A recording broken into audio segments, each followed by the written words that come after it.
Welcome to Wolves After Dark. We're your energetic hosts and very happy, not sad hosts, Cameron and Ashwin. We're back. We're back. We're back. Wolves back. Wolves back. And Under 500. Under 500. And it's just, there's a lot of soul searching going on over the beginning of the season. I think a lot of us have had to come to the terms of the Rudy Gobert trade being very possibly one of the worst trades of all time. Close to dog shit. Yeah. And it's not necessarily saying that, Rudy has been bad. He's been bad, but it's not like paying Andrew Wiggins the max. Maybe it is bad like that. Well, we were having expectations of Wiggins to be this all-star that he didn't want to be. Gobert has been all-star. Let me show you what I used to do. Has been, right? Yeah. And he's unable to do that. And yeah, it's just hard to watch him on the court. The game has passed him by. And we have to deal with it, and he has to come to terms with it. And he played one game when we were on our little break for reasons that will be later explained. But he played one game where he had that high wall concept. And he was playing well within it. Mm-hmm. And then I think it was the Pacers game or the game after that. And then I don't know what he's doing on the court, but I'd rather see Nas play all of the other positions Nas. than have Gobert out there. Nas looks incredible. It's a collective stink. It is a collective stink. That is maybe the new name of this podcast, Collective Stink. It's just, we've had to come to terms with that. Towns not being in the lineup, both for good and for bad. We were kind of talking about this a little bit in the Discord, not to just jump straight into something that I was meaning to talk about, but Towns, I think it was the big boy in the Discord. Shout out our Discord. Shout out the big boy in the over-unders. And he was saying we just don't look as good without Towns out there. And that's not a wrong statement, but I think it's a problem because I think we should not be baked into a Towns system because that system is a losing system. Maybe we do look better with him out there. Maybe we do. But I do think that that's just I don't want to look better with I don't know. The way that we play with Towns, I don't want to look better with Towns on the floor. It should be Gobert, but Gobert stinks. I don't know if you have any thoughts on that, but that was what I was thinking in that moment. It's unfortunate that this team looks its best self in moments, in spurts, without our best players out there. Mm-hmm. Nas running point looks good sometimes. Noel on the fast break looks good sometimes. D'Lo with the ball in his hands looks like ass. D'Lo give and go or D'Lo pick and roll with Gobert rarely happens. We have still yet to figure out how to throw a ball to Gobert in his sweet spot. He's holding out his hands, as if he can take the ball from anywhere and do anything with it. Their undrafted rookie Hightower or whatever. Yeah. Played the shit out of Gobert tonight. Played him off the court. Or Orlando Robinson. Oh, that's what it was. Sorry. I don't know. Hightower was the last nobody that beat us in the Heat game. Tonight it's someone else. Yep. Yeah, it's with Cat, we would have had some voltage for sure. Some stare downs, some wild ass faces, and some fashion grams. God, do I miss Towns? I don't miss Towns. But on the court, we do look better with him because he's just a shooter. Honestly, we are missing people who make plays. Nas Reed with the spin move is a play-making player right there. Yeah. Noel driving and with reckless abandon, and he throws it to wherever the fuck he wants to throw it. That's a playmaker right there. It's inevitable. It's just a known fact that with Cat we have an additional playmaker. That's great, but the way we are playing this season I have never been more down, disappointed, defeated, but also like I don't know if I care anymore. Yeah. What first season in a long time, maybe since I was like 6. Yeah. And I've like not cared. And I think that there's two ways to look at it, and two maybe. I mean, this isn't just as simple as saying like, "Oh, we don't care anymore." I think that there's two things to it, and one's maybe a good thing and one's a bad. First thing, I think that we now that we've been to the playoffs in the recent history of this team, and have seen like a playoff series where we win some games, lose some games. Regular season games just don't carry the same amount of weight, which is true, but also obviously still important. But at the same time, I do think that there is validity to us just not caring as much about the team. I mean, we don't have that. Like the only bond that I have with this team right now is Anthony Edwards, and I guess Naz Reid. But like those are the people that I'm like excited to see every night. I'm not excited to see D'Lo. I'm not excited to see. And to be fair, we have a lot of people on the bench right now. But like, I'm not excited to see Kyle Anderson. I'm not excited to see even Gobert. Like I only care about Ant every night. So if Ant has a good night, I feel pretty good. Ant had a good, decent night tonight, other than turnovers, and I feel okay. And that's kind of all I care about, which is sad. But with that last team that we had with Pat Bev, with Vando, even Beasley, there was like people that I was like rooting for. I was like, yes, I am excited. Like every post game, I would come here and foolishly be like, oh man, I have such high expectations for Beasley. And I was like, oh man, no, I expect him to be making lots of threes. And like, I was looking forward to it. Yeah. And, I just don't have anybody that I care about. So it's just kind of like watching emotionless basketball. It's not to the level of Jimmy Butler Wolves, but it's like closer on the spectrum to that than it is. It's on the spectrum for sure. Yeah. But with the Jimmy Butler Wolves, the season that we made the playoffs, I was just stressed out. Every game was a stressor. And like, Wiggins' last season here was a stressor. Like the year where we, got offloaded Butler for Covington, that was a very, very frustrating time. But it was like there was cause and then there was the reality. And then we got rid of that cause and we became more of a unified team, despite its parts being fucking 4 left arms and 2 right feet, right? Honestly, we had problems in every iteration that we've had, Cat. We've had issues with our roster composition. This year, we're trying something so different that kind of is akin to Kentucky days, akin to rookie year Cat, where we had Cat, KG, and, some other big dudes alongside him. Tibbs tried Taj Gibson and some other players around Cat.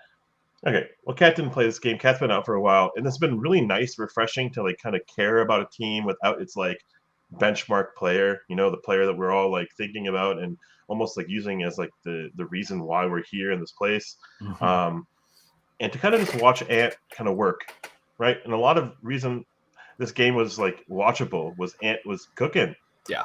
Ant was the only one called for travel calls all game, but he was cooking offensively. It was nice. And the play of Nas and Ant, really, I could feel it. But like you said, holy crap, I don't care and I don't want to root for and I don't need to feel like I need to get up for the Bryn Forbes, the Matt Ryans. And yeah, I'm starting to like, look a little less satisfied with my, my love for Jaden McDaniels. I just feel like even though he was doing well this evening, he's not the ball. He's not the person you bring the ball up with, or he's not the ball you pass the ball out of timeout with. Run the final play with. He has like Vando hands. Last year, we were so invested in the Vandos, in the Beverleys, in the Beasleys because they were hustle players. Mm-hmm. They gave a shit. They cared that we are spending our time watching them. Yeah. Like I think our team right now doesn't care about the viewer. And I think they're not, we just watched some of us watched some of the Christmas Day games. That Denver fucking team must be so much fun to watch. Mm-hmm. They look slow at times, but when they run the fast break or when Gordon's on, when Jamal Murray's hitting shots, that team looks so fun and like full of joy and energy. We have none of that on our team. And I don't know where to like find it. We are missing pieces like Torian Prince, the Jordan McLaughlins. Yeah, but like, should we be rooting and like kind of like rooting like the roots of a tree? Our energy based off of those players? I don't know. It should be from our starters, shouldn't it? It should be from our starters for sure. And another thing is like we have to be concerned at this point about some of these players that have been out this long. Like Baby Mac's been out. I don't even remember the last game that I watched Baby Mac. And like Torian Prince. And Torian Prince, exactly. Like we've seen Kyle Anderson on and off, which today he's apparently sick. It's not his back, so something completely different. But I don't know. It's just like I get a little bit of life from Anthony Edwards, but the others, there's just nothing. I mean, sure, it's fun to watch the occasional like lob to Rudy or something like that, but there's just no care. And you're right. Like we shouldn't have to rely on those guys to come back just to give us that spark. And I don't think even if they were back that they would be giving us that spark. Maybe, but like, I don't know. It should definitely be coming from the starters.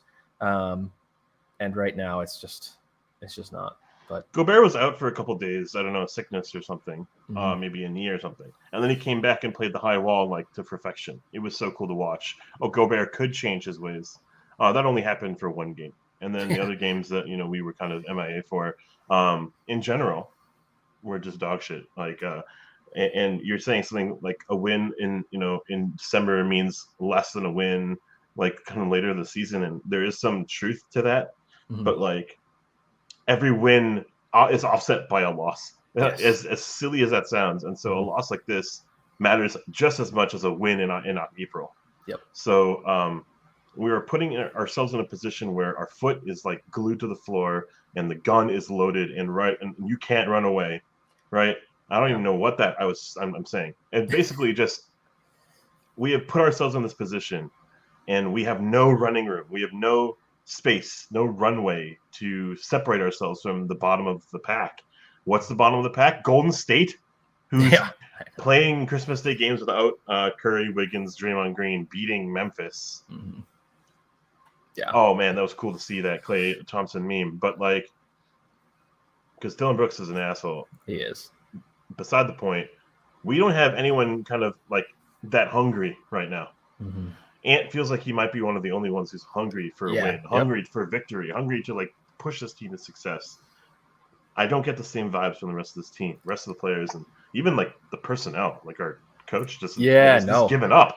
I don't feel it from the coaches either. And, I'm usually one to not really care about blaming the coaches too much because, I mean, like, of course, things come down to the coach at the end of the day and like ATOs and just like timeout usage, like little things like that. Of course, it matters. But like a lot of the time it comes up to the players. And like, of course, the coaches are the ones that motivate the players to do those things. But like, I don't know, even when it was like, this just feels kind of Tibbsy right now. And I don't know how to describe it because it's not like he's like being mean with people, like how Tibbs would like shut people down in the media room, but like he just isn't giving any additional context or answers that I feel like describe the situation. And it's just a lot of words, the same thing that we get mad at Carl for. It's just like Carl says the same things over and over again. And he says, Timberwolves basketball, got to get back to Timberwolves basketball. And it's kind of like that with the coaches now. And it's like, I don't feel any depth from their commentary anymore, which is concerning. That's concerning too. Like we're saying some generalities right now. Like we got to play better. We got to put the ball in the hoop. We put the ball in the hoop tonight. We played really well offensively, getting our shots, getting whatever the fuck. Defensively, which we were supposed to be better at with Gobert, we just look like pale in comparison. We have no give. We have no desire. And I'm also saying generalities right now, but I'm also saying like Gobert, box out, use your hands to rebound. Why is this dude who's like a G leaguer barely in the NBA out hustling you? Maybe it's his age. Maybe it's his inexperience. And maybe he's just kind of getting away with it. Whatever. Oh, it's the ref's fault. Like, I'm sick of the, oh my God, someone grazed my face. Let me take 5 seconds to like recalibrate and get out of the action. So then the dude gets the offensive foul, gets the putback, gets the rebound. It's obnoxious. Mm-hmm. It's actually infuriating, and I want him to sit down every time that happens because it's like, Gobert, no one gives a shit about you, man. Yeah. We're actually all done with you. It's really, really sad. I saw second half D'Lo, like gun shy, but also like, oh, it's a hot potato. Yes. Always passing it like feverishly right back to Ant. And like Mhm. Ant is like, I want to take a playoff, or I want to take a breather, or Yeah. I guess it's my time again. And it's like, yeah, it was cool seeing the 8 assists or whatever from D'Lo, but it was nowhere to be found. There was that 1 3 he made late in the game, and I was like, oh, is he back? But he never showed up. Like there's a couple threes that he made, and then he was like nowhere else to be found. We could talk about like simple plays that were unable to happen, and maybe a lot of it was just because of the institution of the Miami Heat defense. But we just struggled in simplicities, in doing the basic things, and we're playing New Orleans next. We're playing Milwaukee the game after. Like these are just losses. These are losses. I know. And the other thing is like you're talking about these easy things that we're missing. Like we can't even rebound. Like there was one play tonight where like 3 Timberwolves were standing around the basket and there were no Heat players, and it just bounces off the rim over Jaden's head, and Jaden, we barely get the rebound. I think it was like Austin Rivers comes flying in from half court to get the rebound, but it's like, how can it be this difficult to rebound with a team that has Rudy Gobert and somebody as tall as Jaden McDaniels? And like this is ridiculous. This is ridiculous. I hate it, but yeah.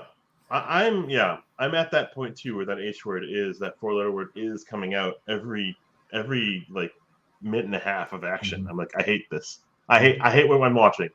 I can't believe we're doing this. I hate this, and it's sad.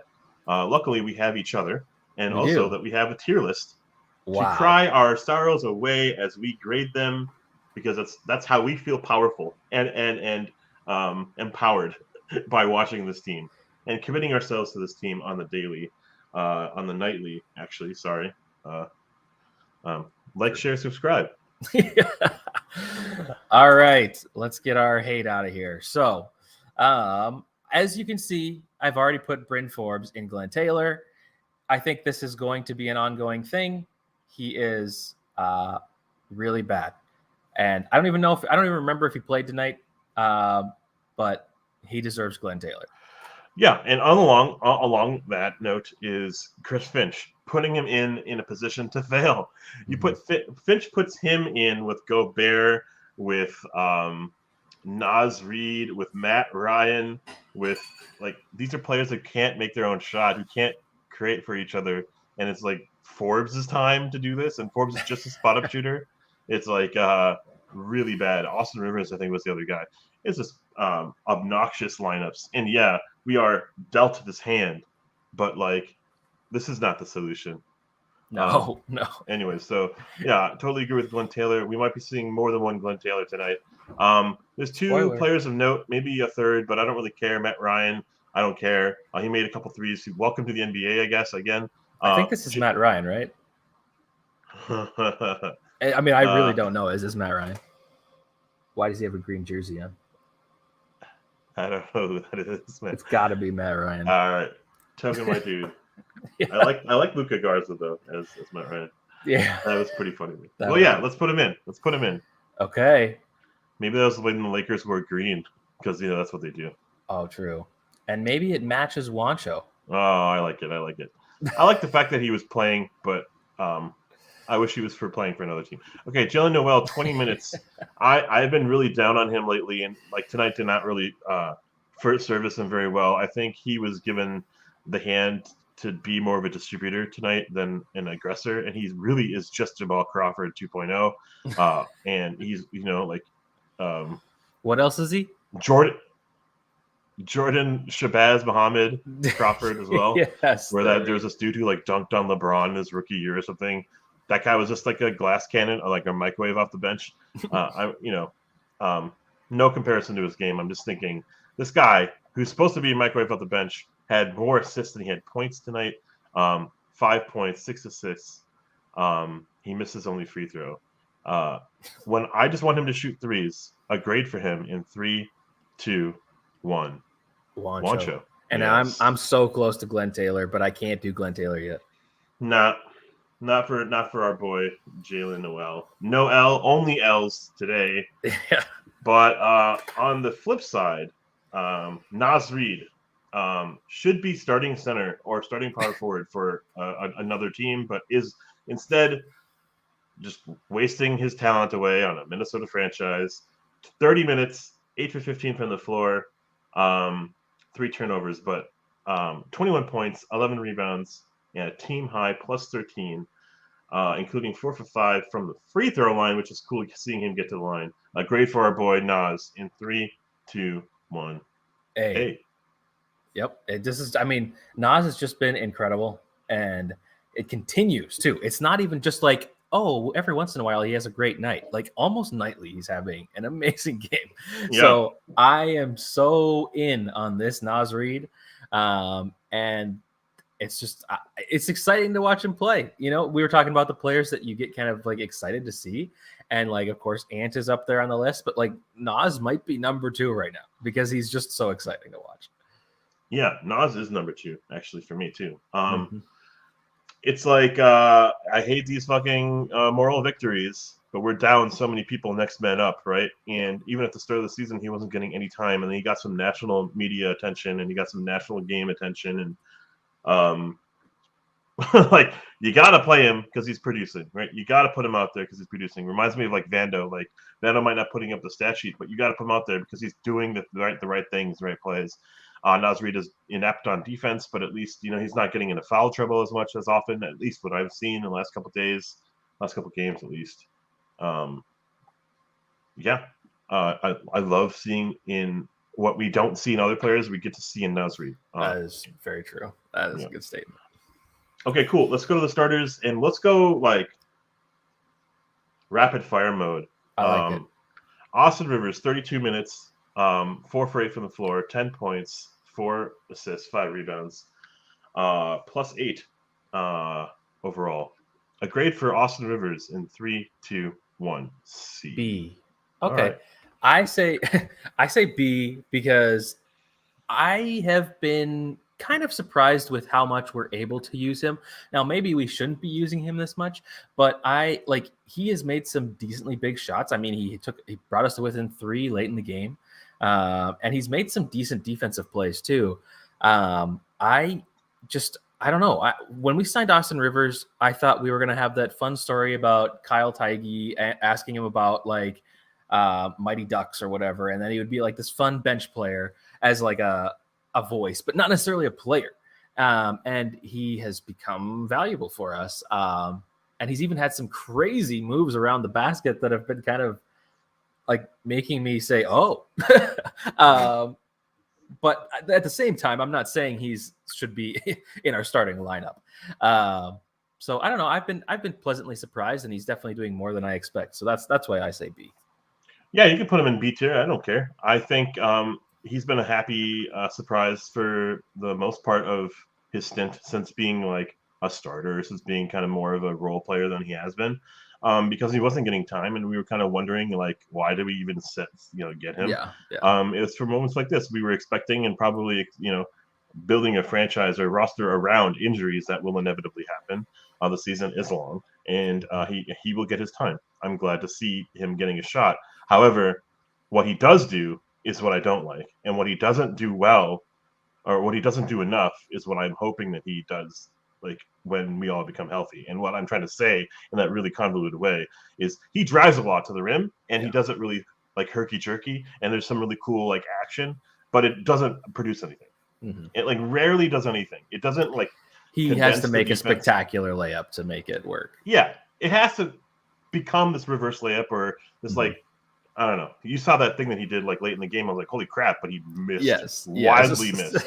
So it's like, what did that all become, right? And then he never actually ever shoots straight from the 3-point line. He has to take his time. He has to use his pivot foot, and sometimes he does this like herky jerk motion. Yeah, it's very weird. Long story short, I think he overthinks. He's overdoing it on every aspect of his game. He needs to simplify. He needs to stick in the corner and shoot threes because that's what he was, in my opinion, best at. For us, and we need someone who shoots threes from the corner in general. So and can play a little bit of defense.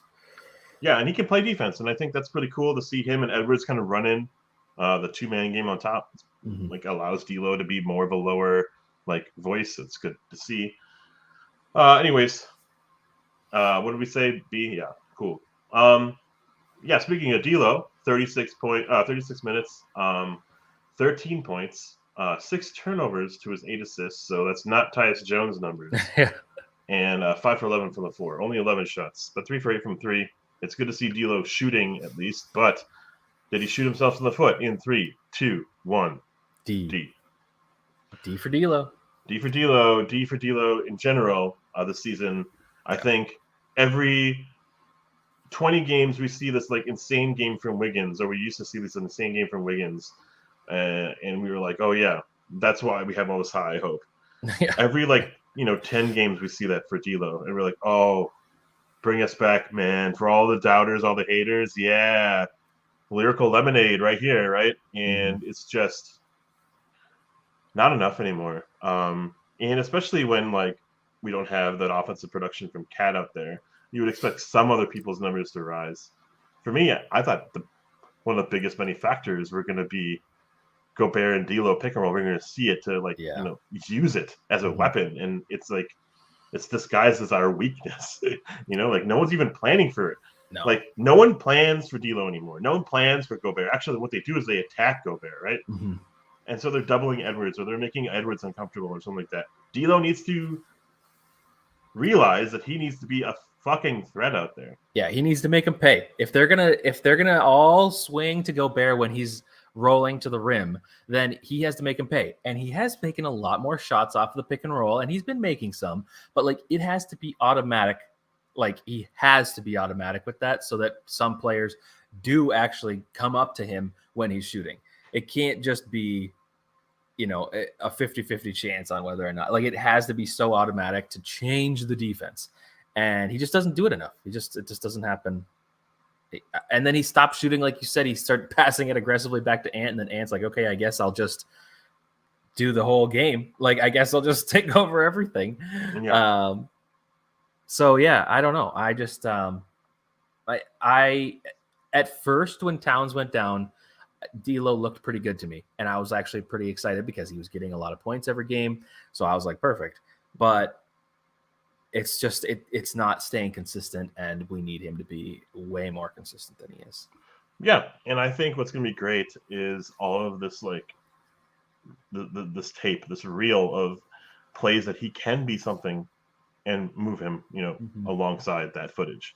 Get someone who's going to be a little bit more stable for us, who's going to be the Terrell Brandons of the league, and just be steady for us, because we don't need anyone who's going to be this haymaker, shot taker, all eyes on me player. We need someone who's just going to be running the point, getting the ball to the right spots, and spelling minutes for Ant. But Ant with the ball in his hands is what we want to see, and what we've been praising, what we've been clamoring for.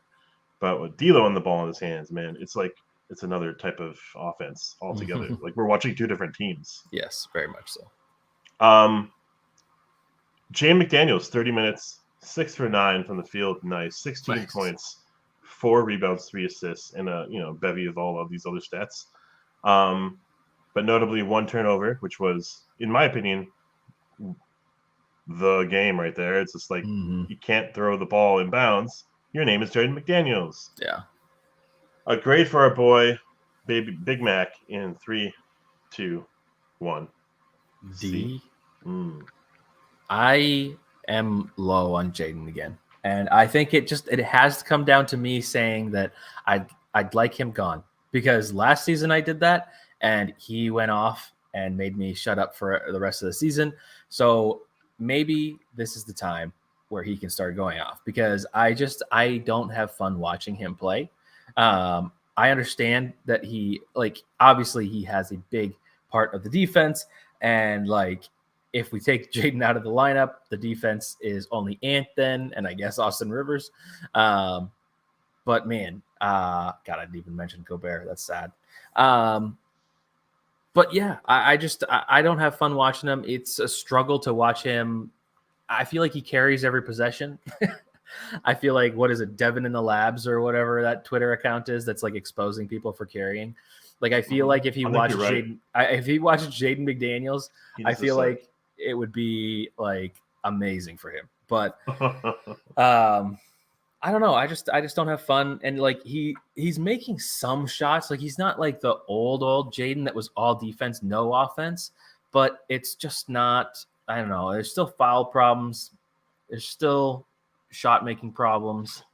I don't know. I'm not having fun with the Jaden experience anymore.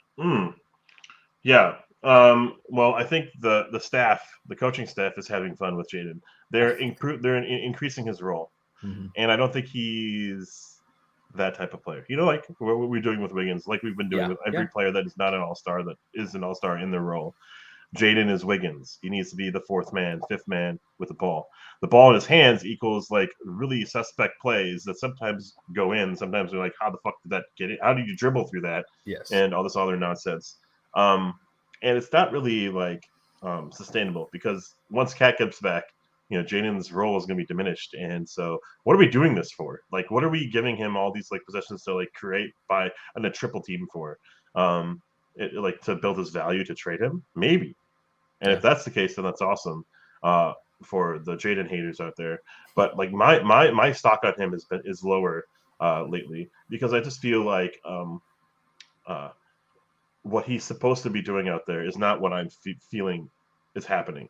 Like, I think the offensive role is taking a tick on his defensive utility, and I think his energy is lacking, and he has all these players on the three-point line in the corner that's open, and he's not rotating them until after the shot. Like, I don't understand, man. I don't understand why these defenses are constantly allowing the three-point shooter. That's been our boon all season, like our boogaboo or whatever the expression is, kryptonite, the corner three, the spacing on the perimeter, Gobert refusing to leave the paint, and Jaden is now like, breeding off of that hostile, like that environment of like containing the paint.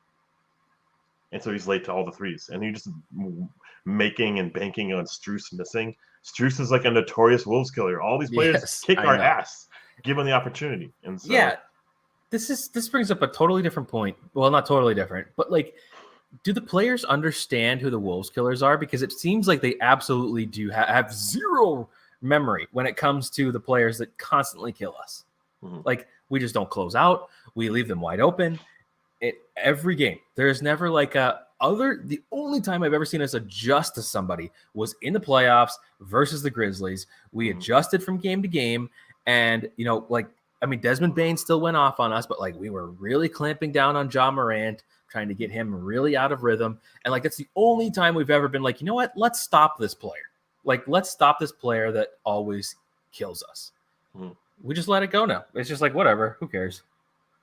I remember a long time ago, we had like a double team on LaMarcus Aldridge in the Spurs.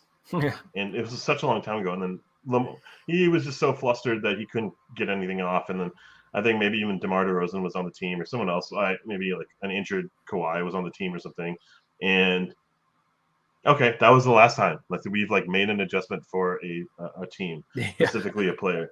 And sometimes like a Tyrese Halliburton, apparently we're game planning against him, and so he goes like 0 for 11 one game, and then he still gets like a pretty solid output outside of that. But like, it's cool to see that we can game plan, but like, I don't know the ins and outs of like how practices happen, how like team meetings happen, how like these are the assignments type of things.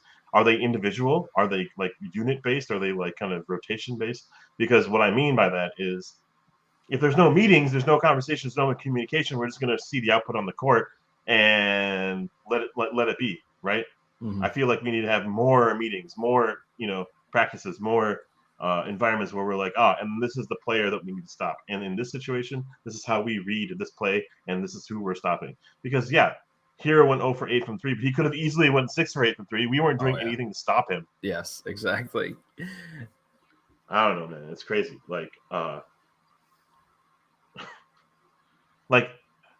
Gabe Vincent walked in and got on the court. We should have just like targeted his ass. Like, it feels weird and petty and whatever, but like, we should have just targeted his ass, because he's a weak link. He's nothing, but he's getting valuable time because we aren't exposing their weaknesses.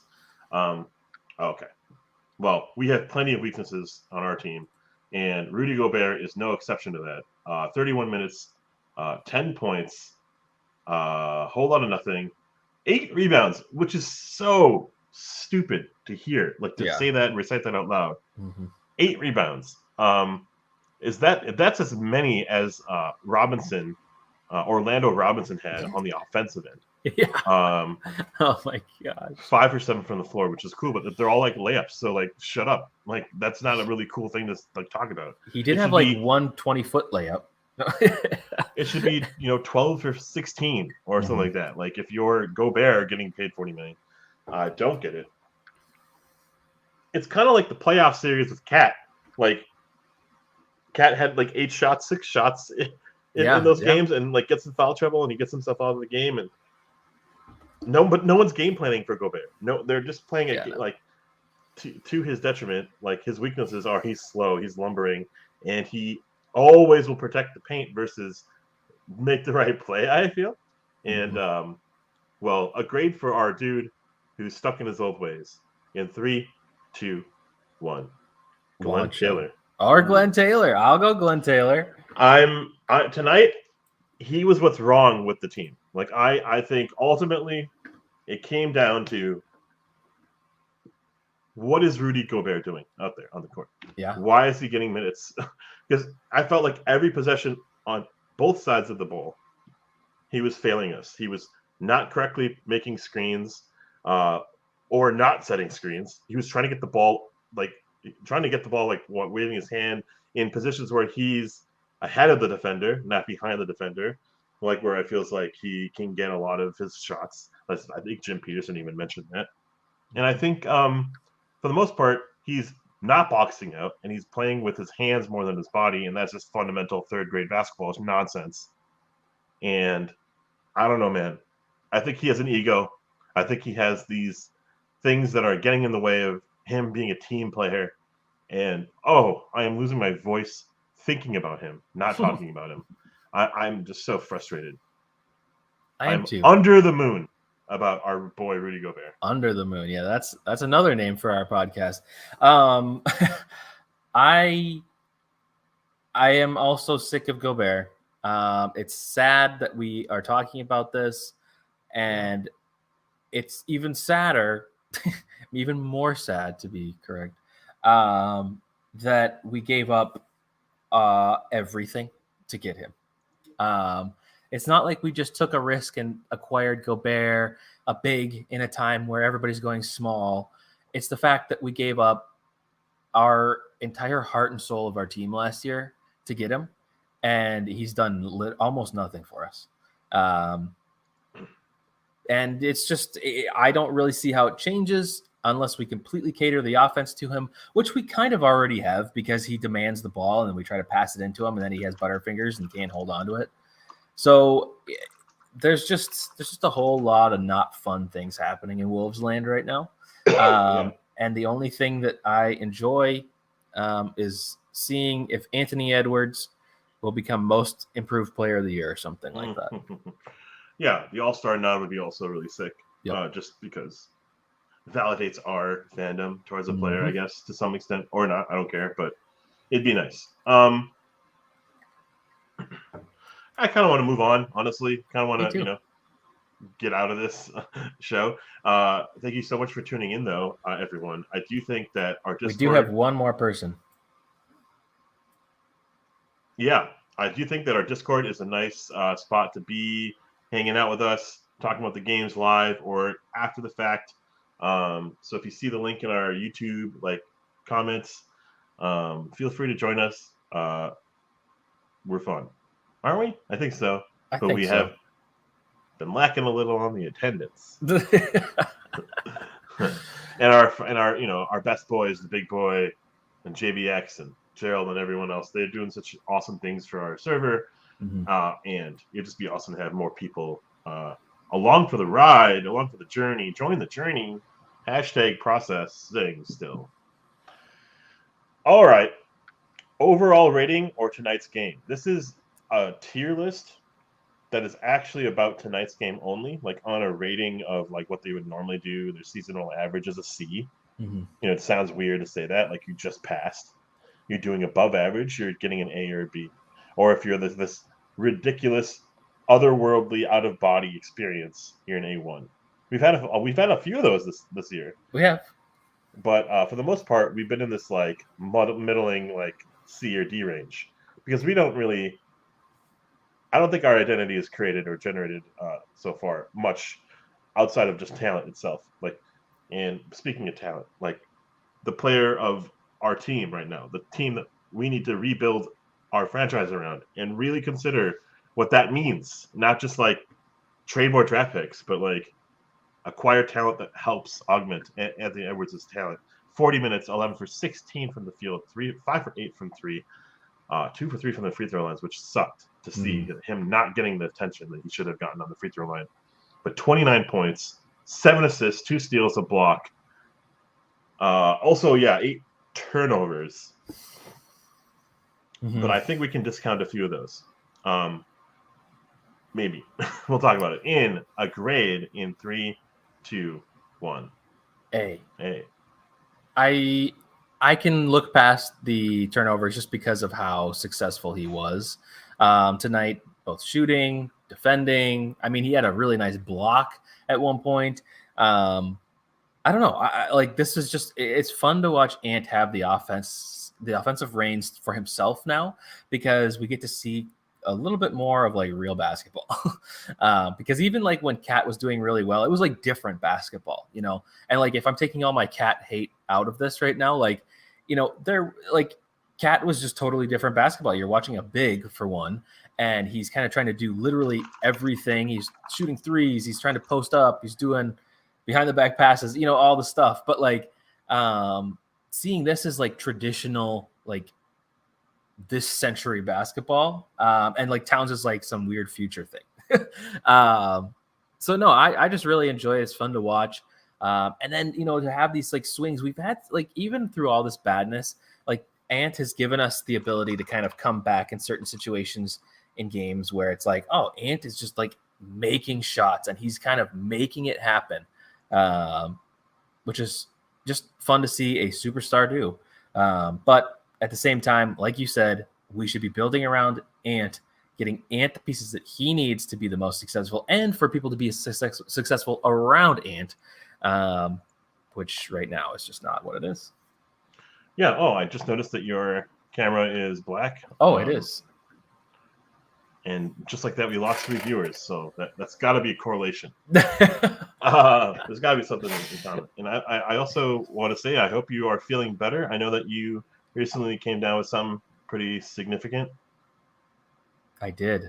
I had the C word. And it rhymes with I don't know. Jovid. Jovid, yes. Jovid. Well, I'm sorry, but yeah. I hope that you're on the mends with all that. For me though, sorry. Anthony Edwards, I'm still COVID free after 3 years or whatever the fuck it is. Nice. Maybe I'll get it in a week or so now. Ant is what's right about this team. I feel like I say this, he can do no wrong until he does, and he's, you know, not testing me at all. He is showing me why I'm a fan of this team. The 8 turnovers, I think, were just like fucking refs nonsense. Like maybe a couple of them were terrible passes, a couple of them were obvious, you know, travels. But like, if there are obvious travels, what is the NBA? There's every player travels in the NBA now. Every player carries the ball.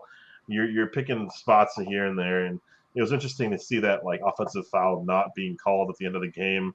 Like the most obvious, you know, probable offensive foul call goes our way. Yeah. I mean, I feel like we may have talked about this at the start of the season, but like, what does a roster look like around Ant? Is it just about the 3-point chuckers? Like, I think yes. The answer is like a Dallas mold, of a team composition, and so we have started that, but like they're all injured, right? The Twain Princesses and the Jordan McLaughlins are all injured, and Cats. So what does another team look like around? You know, what does Luka look like with a bunch of players that need the ball in their hands? So like, you know, I don't know what that does, but you know, they've had a long time of chemistry building and culture forming, that they are just falling in line, and we are still defining what the hell our team is. and at least we have Ant. And I think the thought experiment was, let's find winning players now, and so at least the floor is a winning season, and then we can give the keys or the reins to this team over time while Cat ages out and Gobert ages out of the league. Right, we still have these really nice players to play off of. It's just not working. It's just not playing out the way that you had kind of anticipated. And I think Conley, is he a dumbass or a genius? Exactly. This is a growing year, or is he just out of his league? Yeah, I feel like I need to go back and watch some of the press conferences with him because I need to know, because he's been hiding since day one. So I'd like to know what his thought process was, because I'm sure people asked him is this a championship or bust type of season? And I don't remember his answer.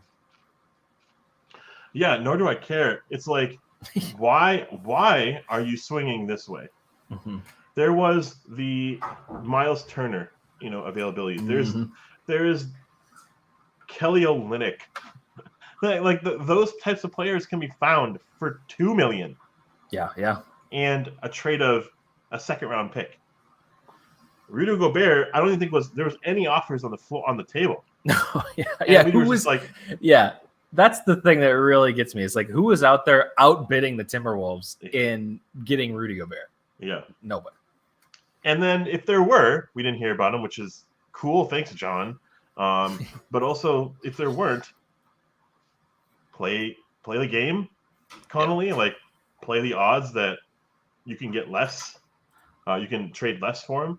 I don't know. It's stupid because we have to win at every part of the game. Because we're a mediocre franchise. We are maybe awful, actually, as a franchise. And so every little thing we have to win, little small 5-10 percentage points here and there. We try to convince ourselves that the trade for the D'Lo plus Kuminga was going to actually result in something.